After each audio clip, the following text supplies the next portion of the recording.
Boa noite, irmãos. É um prazer estar aqui novamente com os irmãos para que juntos nós possamos estudar a palavra do Senhor, orar, pedir as bênçãos de Deus sobre as nossas vidas. Antes de nós passarmos ao nosso devocional, quero convidar os irmãos para assistirem e participarem conosco da nossa programação especial de Páscoa, que começa amanhã. A gente já vai ter o nosso culto às 20 horas e já vai ser alusivo à Páscoa. Também nós teremos um culto especial no sábado às 20 horas, todos estão convidados. A nossa EBD no domingo às 10 horas da manhã também vai ser com tema de Páscoa. E à noite, domingo à noite, às 19 horas, nós vamos transmitir a cantata Pela Manhã Vem Alegria. Então todos são convidados para participar conosco desses momentos, para sentir a presença do Senhor juntos. E nós sabemos que vai ser diferente do que nós estamos acostumados, mas nós sabemos também que tem um lado bom nisso tudo, que é a chance de muitas pessoas que às vezes nem entendiam o sentido da Páscoa esse ano, com essa situação toda, elas estão mais propensas, mais abertas para ouvir o Evangelho, para ouvir o amor de Deus, buscando mais a presença do Senhor. Então, que Deus nos abençoe e que nós possamos ser canal de transformação, de levar o Evangelho para essas pessoas que estão sedentas do Senhor nesse momento. Vamos abrir as nossas Bíblias. Lá em Mateus, no capítulo 5, nós vamos ler os versículos de 3 a 11. Mateus 5, de 3 a 11.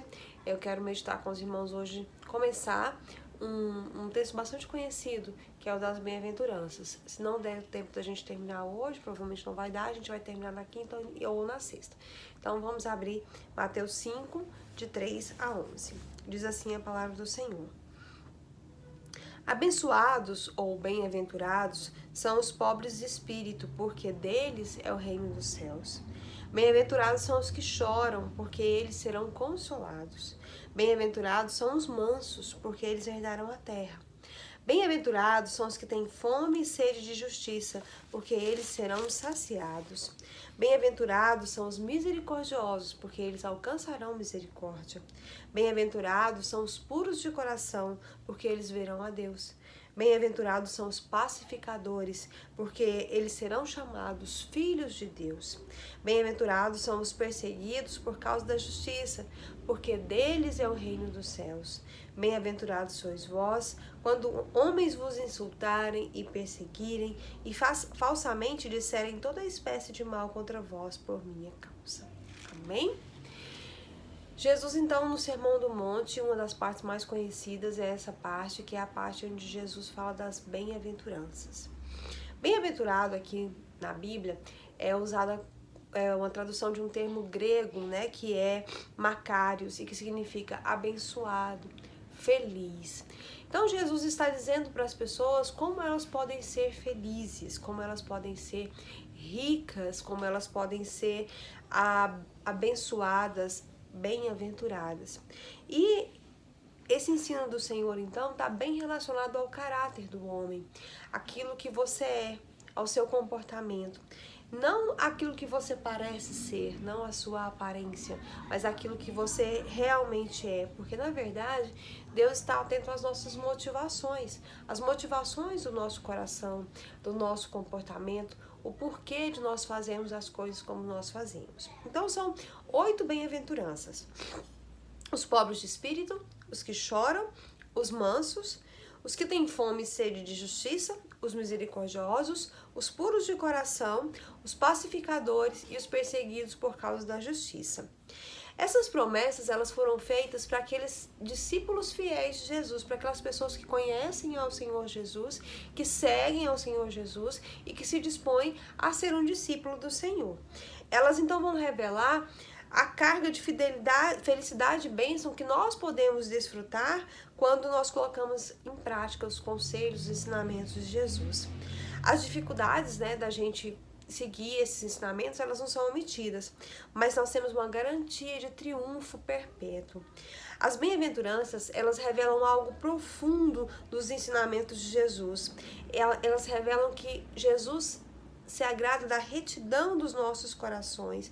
Ele busca que nós tenhamos uma transformação interior relacionado ao nosso caráter. Não adianta a gente ser limpo exteriormente, o nosso coração ele tem que manifestar as atitudes corretas. Cristo, então, exalta os humildes, os amorosos, os cheios de fé, os fiéis, os corajosos. E a palavra, então, diz que nós seremos grandes, felizes, ricos, se nós fizermos isso que Jesus ensina. É engraçado que essa palavra os escritores gregos utilizavam para diferenciar os deuses dos homens na mitologia grega, ou seja, bem-aventurado eram os deuses, aquelas pessoas aqueles seres que estavam acima dos homens, né? E Jesus então usa essa palavra para definir aquelas pessoas que têm um caráter ou que buscam ter um caráter parecido com o dele. E ele então deixa claro que essas pessoas que fazem essas coisas são felizes aos olhos de Deus. As bem-aventuranças, elas só se manifestam mediante a conservação e a prática de um relacionamento direto, contínuo com o Senhor Deus. Então, resumindo, o que Jesus está dizendo é que bem-aventurados são aquelas pessoas que buscam viver corretamente com Deus, buscam sinceramente fazer a vontade do Senhor. Então ele começa, bem-aventurados os pobres de espírito. O que é uma pessoa pobre de espírito? Ao contrário do que a gente possa imaginar, não é uma pessoa pobre de dinheiro, né? Uma pessoa pobre de espírito é uma pessoa que reconhece que ela depende exclusivamente do poder de Deus, da vontade do Senhor. São aquelas pessoas que clamam pelo auxílio de Deus, que têm um coração humilde e contrito, que reconhecem que são pecadores e que não podem nada sem o Senhor Jesus.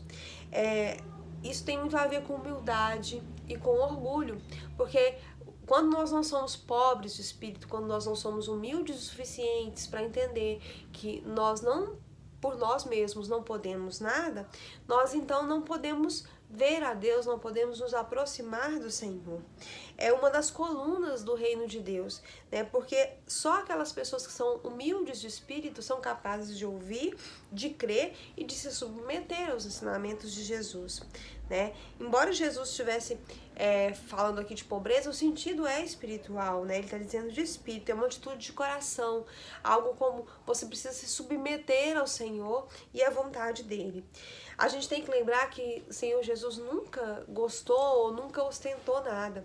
Ele nasceu numa manjedoura, ele teve uma vida extremamente simples, ele andou com as pessoas simples, com os pecadores, com os pobres. Por quê? Porque ele queria lembrar para nós e ensinar para nós que para que nós possamos ser cidadãos do reino dos céus, nós precisamos ser humildes. E o nosso espírito tem que ser desprovido de luxúria, de ganância e de coisas do mundo, de coisas da carne. Então, quando Jesus disse que os pobres de espírito são bem-aventurados, ele estava dizendo o seguinte: olha, vocês precisam aprender viver como eu vivi, fazer aquilo que eu fiz, para que vocês possam ser cheios da graça de Deus. E nossa atitude, então, deve ser a mesma de Jesus. Lá em Filipenses, Paulo fala que Jesus ele nunca teve por usurpação ser igual a Deus, mesmo sendo Deus. Pelo contrário, ele veio e morreu na cruz. Ele suportou a morte de cruz pelos nossos pecados, né? Então, ser humilde de espírito significa reconhecer que nós somos pecadores, indignos, que dependem da graça de Deus para a salvação. Então a palavra de Deus nos diz, Jesus nos diz que quando nós somos pobres de espíritos, nós herdamos o reino dos céus. Ou seja, quando nós reconhecemos que nós precisamos do Senhor, que só Ele é a nossa fonte de salvação e que nós dependemos dele em todas as coisas, nós então podemos ganhar o reino dos céus. Amém? Amém? Nós vamos continuar na quinta e na sexta-feira falando das bem-aventuranças. Mas agora nós vamos orar. Vamos pedir ao Senhor, continue abençoando o nosso país, o nosso mundo, nesse momento de dificuldade, né, de enfermidade de muitas pessoas. E aquelas pessoas que estão enlutadas, internadas, que o Senhor esteja abençoando, os profissionais de saúde, né, que estão trabalhando, que Deus também esteja colocando a mão sobre a vida deles.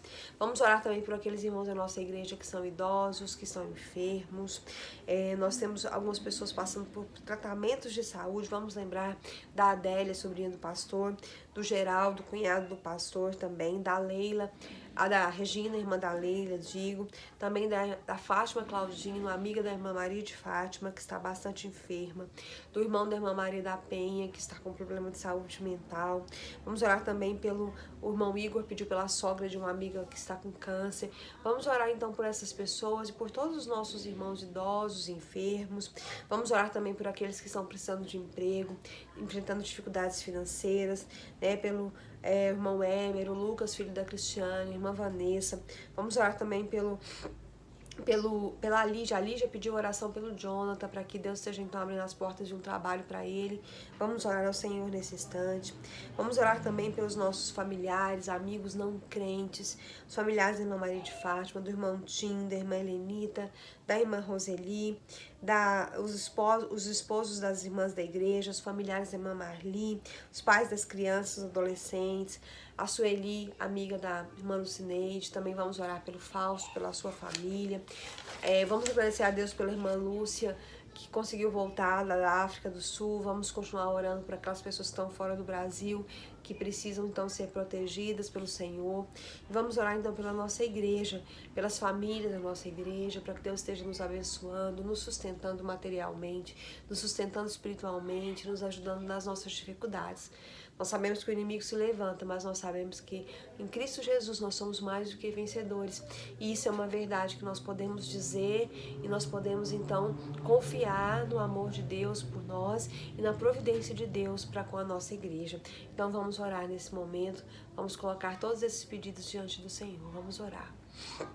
Senhor Deus e Pai, o Senhor que é Deus sobre todas as coisas, o Senhor que é poderoso para fazer infinitamente mais do que aquilo que nós pedimos, do que nós pensamos.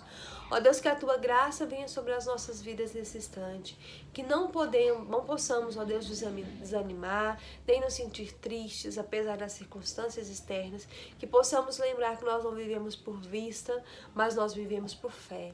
Sei, ó Deus, o nosso sustento, sei a nossa força, ó Deus, nos carrega, ó Deus, com as Suas mãos de poder, nos cobre com a Tua proteção. Senhor, nesse instante queremos colocar e apresentar diante do Senhor todos esses pedidos que foram feitos.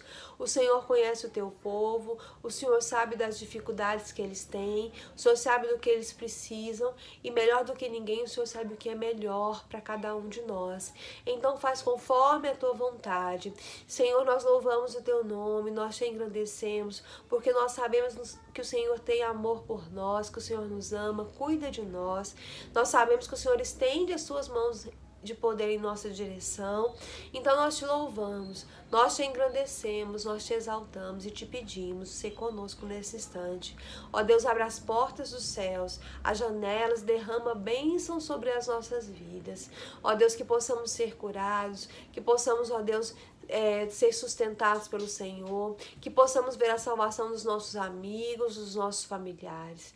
Ó Deus, tem misericórdia de nós, tem misericórdia de cada irmão no seu lar nesse instante, tem misericórdia dos nossos governantes, tem misericórdia dos profissionais de saúde que estão trabalhando. Ó Deus, tem misericórdia daquelas pessoas que estão enfermas, daquelas que estão enlutadas. Que a Tua graça, que o Teu amor esteja sobre cada um. Senhor, nós Te louvamos, nós Te exaltamos, nós agradecemos o Teu nome, porque confiamos no Senhor.